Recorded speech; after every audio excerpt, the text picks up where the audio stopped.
Welcome back. I'm Roy Wood Jr. sitting in for Kelly Clarkson today.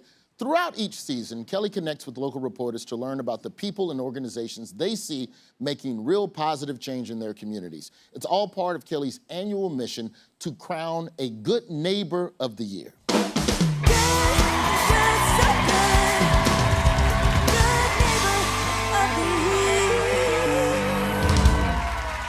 Today, we're headed to Seattle. Let's welcome now, from KOMO News anchor Tyrah Majors, along with Patricia from the organization Tyrah's nominating, the Pike Place Market Foundation. How you doing today, ladies? Good, thank you. Now, Tyrah, as a reporter, you're on the ground in Seattle, you're bouncing around, you see where the pockets of need are. Why did you settle on Pike Place Market as the organization? Yes, sir. Well, thank you so much for having us, Roy. This is super exciting. So when people think of Seattle, the first things they probably associate it with are the rain, there's a lot of it, yes. The gray skies, the yes. Space Needle, and of course the iconic Pike Place Market. But it's known for so much more than its iconic red sign out front, the fish throwing, of course, and the spring flowers. Now, the Pike Place Market is a 9-acre stretch in downtown Seattle loaded with vendors, talking about small business owners, restaurants, local craftsmen and women, artisans, all coming together to support the community.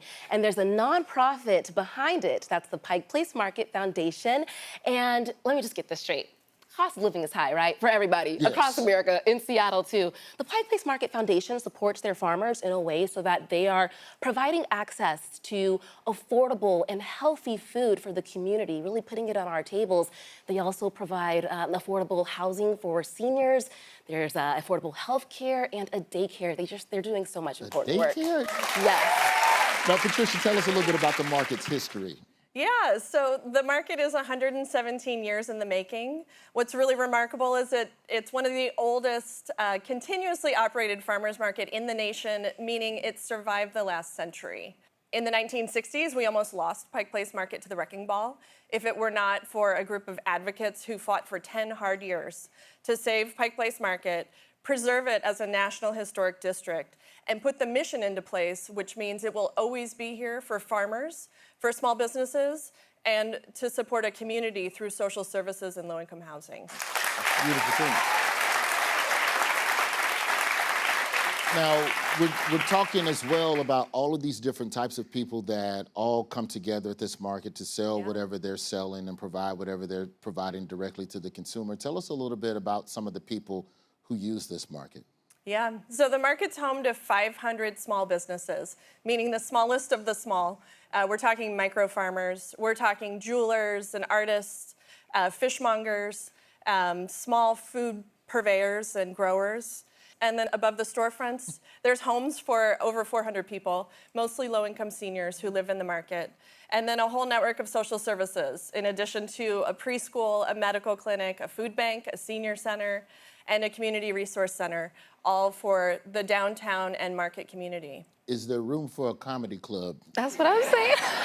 To be added You know, there is an improv club. We would love to have you. Just add a stage You right would next to be where they throw the great. fish. I can provide the comedy. Now, talk a little bit about why it's so important to invest in the farmers of that community. Why are you so committed to that part of it? Well, it's the original purpose of Pike Place Market, to make sure farmers can sell direct to customers. And farmers are struggling today. Issues like climate change and urbanization, lack of capital and resources, these, again, are the smallest farmers in our region.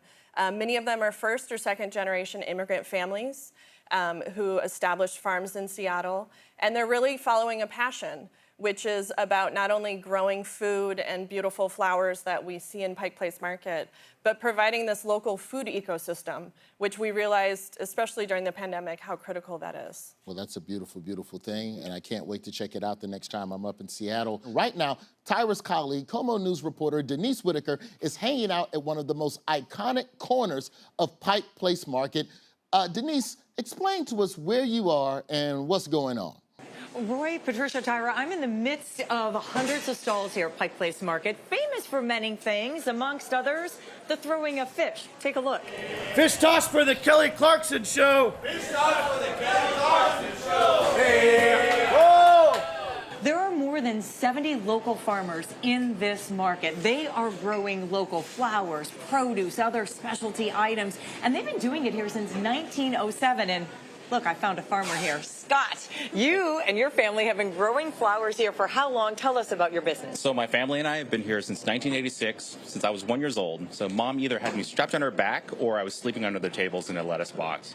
So technically, mom's been retired for years now, but she's at the farm every single day. She can't stop. But as you can see in the background, everything is cut locally and grown locally and brought to Pike Place.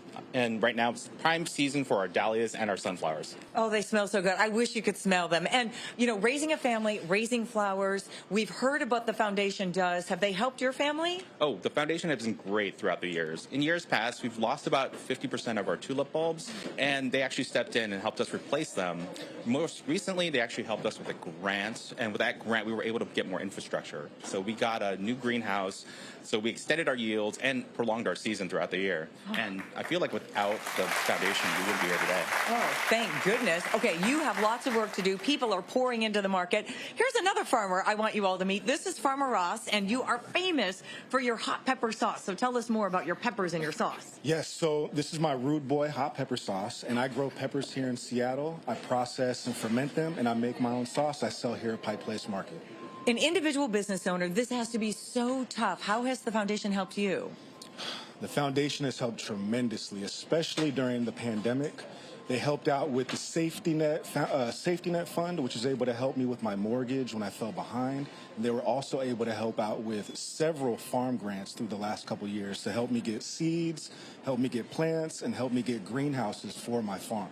So I'm super, super thankful to Patricia and the foundation for the work they've done. Oh, I bet you are. Both of you are. So many people here are so grateful, Patricia, for all the work that the foundation does. Thank you all so much. Now, Patricia, ConAgra loves how the Pike Place Market Foundation supports the people in the community and its history. And ConAgra especially believes that everybody deserves consistent access to nutritious food, so they're donating $10,000 to the Pike Place Foundation. $10,000.